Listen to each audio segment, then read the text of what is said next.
ইরানের সর্বোচ্চ নেতা আয়াতুল্লাহ আলী খামেনির মৃত্যুতে শূন্যতা তৈরি হয়েছে ইসলামী প্রজাতন্ত্রের ক্ষমতার কাঠামোতে। বর্তমান সময়ে সাহসী এই সিংহ পুরুষকে হারিয়ে শোকের ছায়া নেমেছে মুসলিম বিশ্বে। এবার খামেনির মৃত্যুতে বিশেষ বার্তা দিয়েছেন দেশের জনপ্রিয় দুই ইসলামী আলোচক মিজানুর রহমান আজহারি এবং শায়খ আহমদুল্লাহ। বিস্তারিত জানাচ্ছেন আরিফ হাসান।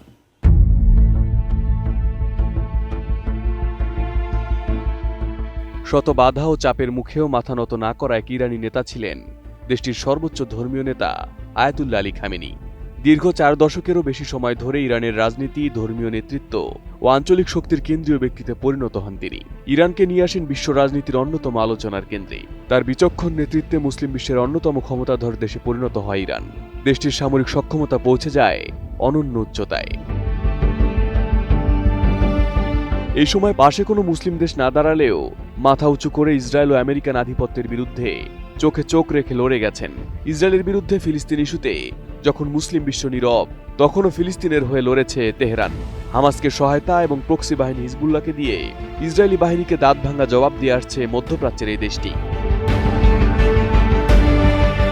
আরব বিশ্বের অন্যান্য দেশগুলো যখন পশ্চিমা পুতুলে পরিণত হয়েছে, ঠিক সেই মুহূর্তে ইসরায়েল ও আমেরিকান আধিপত্যকে রীতিমতো চ্যালেঞ্জ করে আসছে তেহরান। আর তাই মুসলিমের দেশের শক্তি ও উত্থানকেই হুমকি হিসেবে দেখে যুক্তরাষ্ট্র ও ইসরায়েল। সাম্প্রতিক কয়েক বছরে বিভিন্ন অভিযান চালিয়ে ইরানের উচ্চ পর্যায়ের অসংখ্য নেতাকে হত্যা করেছে ইসরায়েল, আর এর পেছনে মদদ দিয়েছে যুক্তরাষ্ট্র।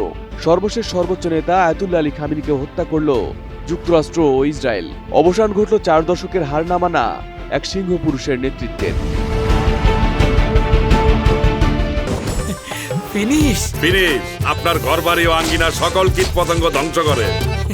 খামেনির মৃত্যুতে শূন্যতা তৈরি হয়েছে ইসলামী প্রজাতন্ত্রের ক্ষমতার কাঠামোতে। বর্তমান সময়ের সাহসী সিংহ পুরুষকে হারিয়ে শোকের ছায়া নেমেছে গোটা মুসলিম বিশ্বে। বাংলাদেশের ধর্মীয় অঙ্গনেও পড়েছে এর প্রভাব।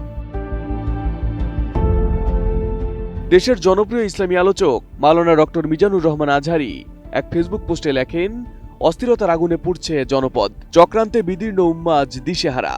হে আরশের মালিক, জুলুমের অবসান ঘটিয়ে পৃথিবীতে ন্যায়ের শান্তি প্রতিষ্ঠা করুন। জনপ্রিয় ইসলামী আলোচক শায়খ আহমদুল্লাহ দিয়েছেন বিশেষ বার্তা। ফেসবুকে এক পোস্টে ইসরায়েল ও যুক্তরাষ্ট্রকে যুগের ফেরাউন ও নমরুদের সাথে তুলনা করে বলেছেন, হে আল্লাহ, যুগের ফেরাউন নমরুদদের দম্ভ চূর্ণ করে ধুলোয় মিশিয়ে দিন।